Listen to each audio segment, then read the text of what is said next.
আসসালামু আলাইকুম, welcome back to my channel cooking show and travel. আমার আজকের রেসিপি হচ্ছে কাচ্চি বিরিয়ানি। আমার চ্যানেলের নতুন ভিডিও পেতে এখনই আমার চ্যানেলটিকে সাবস্ক্রাইব করে ফেলুন। তাহলে চলুন কাচ্চি বিরিয়ানি তৈরি করে ফেলি। কাচ্চি বিরিয়ানি তৈরি করার জন্য আমি এখানে বাসমতি চাল নিয়েছি 3 কাপের মতো। চালটাকে প্রথমে ভালো করে ধুয়ে নেব। চালটাকে 2 মিনিট পানিতে ভিজিয়ে রাখবো, এরপর পানি ঝরিয়ে রেখে দেব।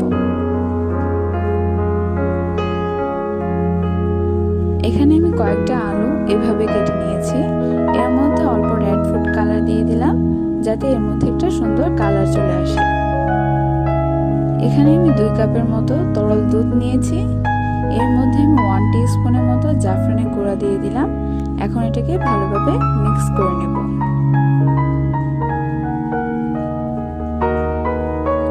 রেড ফুড কালার দিয়ে মিক্স করে রাখা আলুগুলো এখন ভেজে নেব।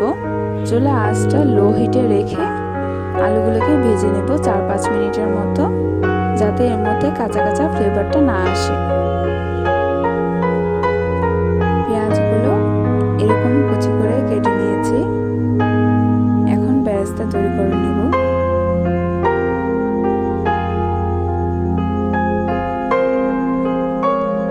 এরকম হালকা লালচে কালার চলে আসলে নামিয়ে ফেলবো। লক্ষ্য রাখবেন যাতে পুড়ে না যায়।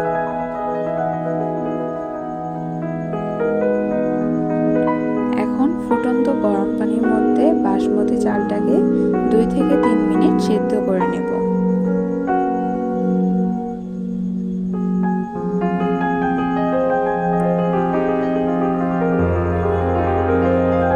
চালটাকে 50 থেকে 60% মতো সিদ্ধ করে নেব। চালটা যখন হয়ে আসবে তখন পানিটা ছেঁকে নেব।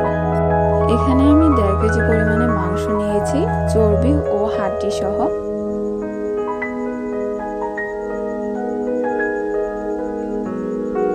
টক দই দিয়ে দিলাম 1 কাপ পরিমাণে। রসুন বাটা 1/2 কাপ, আদা বাটা 1/2 কাপ, জিরা বাটা 4/1 কাপ নিয়েছি, জয়ফল বাটা 1 টিস্পুন, জয়ত্রী বাটা 1 টিস্পুন, পোস্তদানা ও কাজু বাদাম বাটা 2 টিস্পুন,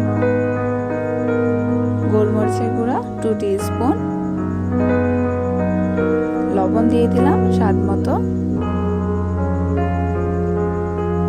4-5টা করে এলাচ ও দারচিনি দিয়ে দিলাম। লাল মরিচের গুঁড়া 1 টিস্পুন। এখন সবগুলো উপকরণ একসাথে ভালোভাবে মিক্স করে নেব। ভেজে রাখা আলুগুলো দিয়ে দিলাম। সিদ্ধ করে রাখা বাসমতি চালগুলো এভাবে উপর দিয়ে দেব। 5 থেকে 6টা আলু বোখরা দিয়ে দিলাম।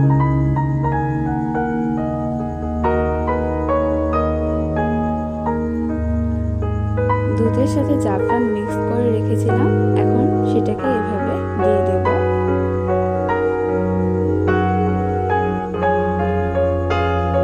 স্বাদের জন্য কয়েকটা কিশমিশ এভাবে উপর দিয়ে দিলাম। অল্প একটু ঘি দিয়ে দিলাম।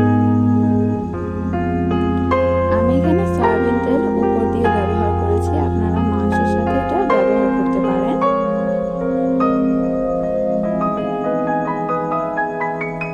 এখন উপর দিয়ে অল্প একটু পেঁয়াজ বেরেস্তা এভাবে দিয়ে দেব। সব শেষে অল্প একটু কেওড়া জল উপর দিয়ে দেব, যাতে সুন্দর ফ্লেভার আসে। এখন এটাকে ঢাকনা দিয়ে ঢেকে দেব। ঢাকনাটা এমনভাবে ঢাকতে হবে যাতে ভেতরে ভাপটা বাইরে না আসে। তার জন্য আমি এখানে ময়দার একটা খামির তৈরি করে এভাবে আটকিয়ে দিয়েছি। এখানে এরকম একটা আমি তাওয়া নিয়েছি।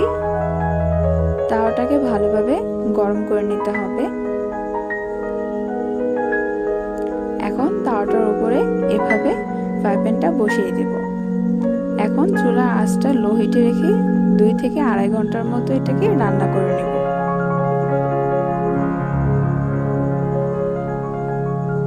আমি এটাকে 2 থেকে আড়াই ঘন্টার মতো রান্না করে নিয়েছি। এখন এটাকে আমি নামিয়ে ফেলেছি। এখন এটাকে আমি পরিবেশন করব। এরকম একটা কাঁটা চামচের সাহায্যে ময়দার খামিরটা এভাবে আমি উঠিয়ে ফেলবো।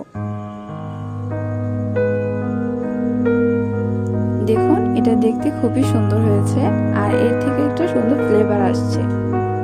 কাচ্চি বিরিয়ানি যেভাবে তৈরি করে সেভাবে তৈরি করার চেষ্টা করেছি। সেম বাবুর্চিদের মতো না হলেও এর স্বাদে গন্ধে কোনোটাই বাবুর্চিদের বিরিয়ানি থেকে কম নয়।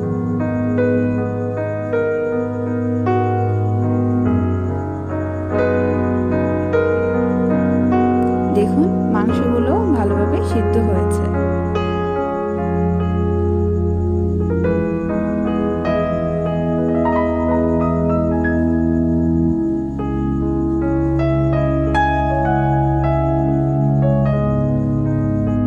আপনারা নিশ্চয়ই এটা বাসায় ট্রাই করবেন আর এটা কেমন হয়েছে তা কমেন্ট করে আমাকে জানাবেন। আশা করি আমার এই ভিডিওটি আপনাদের ভালো লেগেছে। যদি ভালো লাগে তাহলে প্লিজ সাবস্ক্রাইব মাই চ্যানেল। আর যারা সাবস্ক্রাইব করেছেন তাদেরকে অসংখ্য ধন্যবাদ আমার এই ভিডিওটি দেখার জন্য।